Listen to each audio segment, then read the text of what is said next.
First mock draft of the NFL season. This is how I think picks 1 through 10 will go. Let's start off with pick 1, Travis Hunter to the Tennessee Titans. They want a generational player at pick 1, and what better player to get than somebody that could be an all-pro level player at 2 positions, multiple positions. He plays with rare ball instincts. He has generational type of athleticism, rare speed and quickness. You can't pass on this type of player, especially with somebody that's a first-time GM in the new GM with the Tennessee Titans. They're more than just a quarterback away. So let's get a generational type of player, and next season, if we're in the same position, drafting high, let's go and take a shot at Arch Manning. Maybe with the number 1 overall pick or one of the other quarterbacks in that draft class. That draft class should be a little more promising than this year's. Travis Hunter is one of the only prospects to have a high floor and a high ceiling. This guy's going to be damn good, and at worst, he's still going to be really good. The Titans have gotten quarterback wrong multiple times. Malik Willis, Will Levis, Ryan Tannehill really didn't do too much with them. Wasn't top level quarterback in the NFL. He was a serviceable quarterback. Marcus Mariota, his career died down a little towards the end. Had some success earlier on in his career, but wasn't sustainable. I could see them giving it back to a Sam Darnold or getting a bridge quarterback for now to hold them until maybe next season or the year after next season, until they get a quarterback prospect that they can trust and put their all into. Right now, get a generational player and a guy that can just change the game for you and bring back excitement in Tennessee. And Travis Hunter can very much do that. Pick number 2, Abdul Carter. I think Myles Garrett's going to be out the door for the Cleveland Browns. They're going to move on from him. They're going to trade him. And Abdul Carter is a great player. A very decent replacement. A young player that's promising.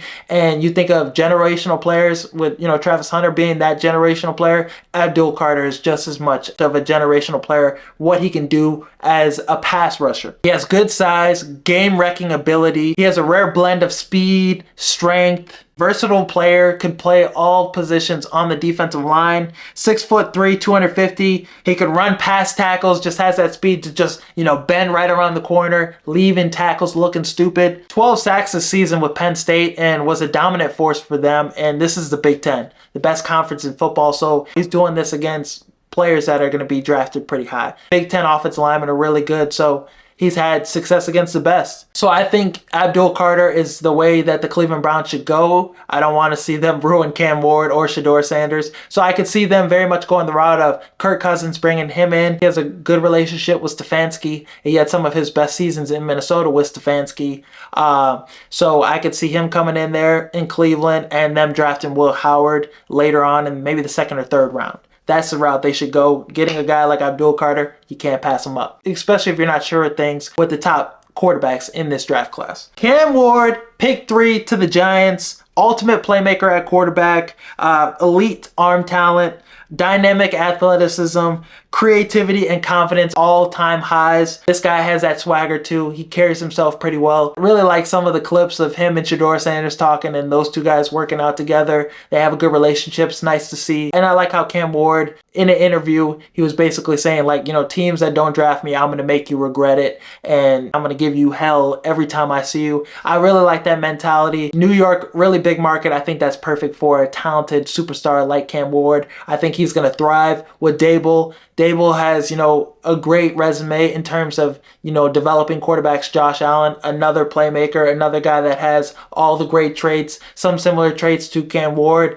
He's, developed him, and the Josh Allen we see today, got to give some credit to Dable. And the Giants need a quarterback bad. They can't afford to not get a quarterback, whether, trading for Matthew Stafford or taking Cam Ward or Shedeur Sanders. They have to get that right. Their GM and Brian Dable jobs are on the line. So I think Cam Ward, he can come into the Giants and be successful. Him and Malik Neighbors will be must-see television, will be peak cinema. And I trust Brian Dable to get things going and to be successful pretty early too. I don't see them being the playoff team next year, but I see over the course of the next couple seasons, they'll be a really competitive team and Cam Ward will be successful in the NFL. Will Campbell to the Patriots It's obvious that they need a left tackle, really obvious, and Will Campbell's one of the best left tackle prospects we've seen in quite some time. He has that it factor too. The character traits are perfect too. He's a reliable tackle and pass protection. Plays with strong hands, explosive off the ball, has good enough athleticism to, match up with quick edge rushers. He's going to be great in the NFL, and he's been doing it since his freshman year, going against guys like Will Anderson, some of the best, pass rushers in the SEC. He's held his own pretty much. And he's getting better as a run blocker. So whether you think his arms are too small to be a great left tackle or not, he'd be a fantastic left guard. He'll be a fantastic left tackle too. So this is a sure thing as an offensive lineman. So the Patriots can't miss with this guy. They go ahead and get their blindside protector for Drake May. Mason Graham, I got him going to the Jags at pick 5. I think they definitely need to shore up things in the interior. Josh Hines-Allen with Trayvon Walker, and you get Mason Graham in the middle too. That defensive line is pretty exciting. And Mason Graham, this is a guy that's unblockable, moves well with his hands. He could beat offensive linemen with his hands, has a quick first step, has great athleticism, has quickness, has great instincts. He's the 3rd best player in this draft. He can win off the edge too. You can put him at defensive end. He's 6'3", 318 pounds. 3.5 sacks this last season, 45 tackles. This is a guy that has clean tape. You rarely see him make mistakes. This is as sure as a pick you're going to get. Him and Will Campbell. These are guys that are professionals. They've been professionals since they've gotten in. They do everything the right way, and they have that it factor. They have that edge to them too. So Mason Graham's going to be fantastic in the NFL. Pick 6, I got Shedeur Sanders going to the Las Vegas Raiders, and I think this is obvious. If Shedeur Sanders doesn't go to the Giants, he's going to go to the Raiders at 6. Tom Brady and him have a good connection. Mark Davis wants Shedeur Sanders too. So everybody in the building pretty much wants Shedeur Sanders. I think this is the best spot for him too. I think Brady's going to be very hands-on with his development. And Shedeur is an elite pocket passer. Poised, accurate, fundamentally sound. Not the crazy athlete Dion was, but he's still mobile enough to extend plays with his legs. He can thrive in tight pockets. I am really excited if we can see Brock Bowers and Shedeur Sanders connecting. Jacoby Myers too. I think that would be a really fantastic duo. I think that would be a great quarterback tight end duo. Vegas needs to put butts in the seats, and Shedeur Sanders has that swagger.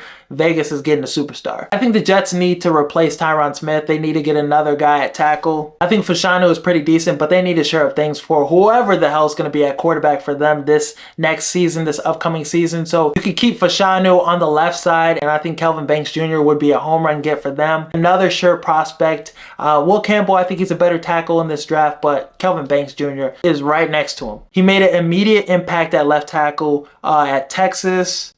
Excels in pass protection, 6'4", 324 pounds. Maybe you move him to guard. He'd be pretty good next to Vera Tucker. Powerful frame, impressive length, great strength, will be a dominant force. And I think him and Fashanu would be a great, duo blocking for whoever the next quarterback will be. I like Aaron Glenn brought the Detroit Lions tight ends coach to be new offensive line coach with the Jets. They replaced their offensive line coach last year, who was terrible. Heard nothing but terrible things about him from players, from coaches. Just the discourse about him, it was really bad, and he was a big reason why that offensive line struggled so much. So bringing somebody in that has worked with one of the best offensive lines in the NFL, the Detroit Lions. So he knows what a good offensive line is. I've seen people mock Warren from Penn State, the tight end. He's a good player, but I think they need to shore up the trenches first. And I think Aaron Glenn will lean that way and see the importance of that. I think they go offensive line or defensive line with pick 7. Pick 8 for the Carolina Panthers. I got them selecting Tetairoa McMillan,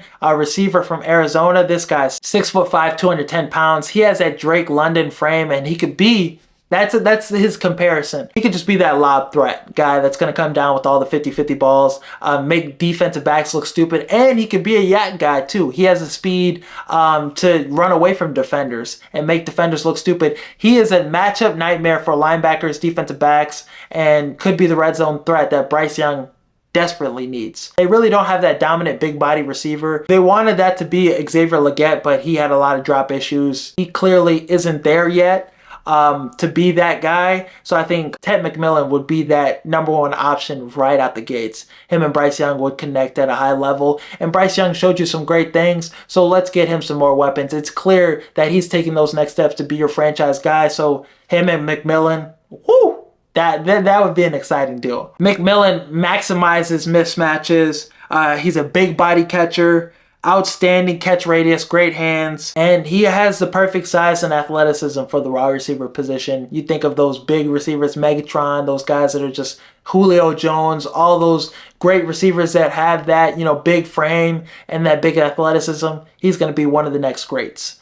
I could see it already. Even if they trade for a Garrett Wilson, if they trade for a receiver, which I think they will, they need to invest heavily in weapons because Bryce Young, in my opinion, has showed you enough that he's a real deal. So give him more talent, give him more weapons, and I think it starts with Ted McMillan. The Saints at pick 9, they need that dominant pass rusher. So I think Mykel Williams is that answer. He had 14 sacks in 3 seasons at Georgia. You look at Nolan Smith, you look at Jalen Carter. They didn't have near that production in their tenure at Georgia. He has an ideal size for the position, fits a 4-3 system, explosiveness off the line, can win in several ways, athleticism, with his pass rush moves, plays with the high motor. He has a tremendous amount of growth potential. He can be really good and continue to get better and better. No other pass rusher in this draft class has a higher ceiling than him. I think this is a guy that could come into the NFL and be a double-digit sack guy right out the gates. This would be my pick to win Defensive Rookie of the Year. For the Chicago Bears at pick 10, I got them taking James Pierce Jr.,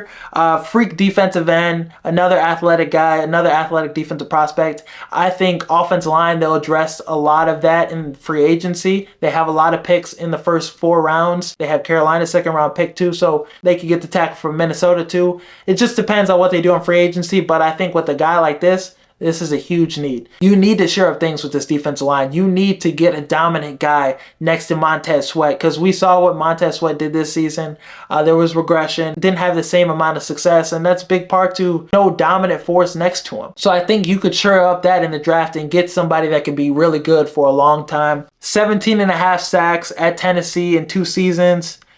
Top 3 pass rusher in every PFF metric this season. Still has some development he needs to do. Still some refinement in his game he needs because he's just winning off just being athletic. Working with Dennis Allen, working with our defensive line coach. I think the staff, the Bears have cultivated, they're going to get him right. Really excited about getting a prospect with this upside for the Chicago Bears. I think he could be huge for them and be really good next to Montez Sweat. But this next year, I think this will be the best division in football.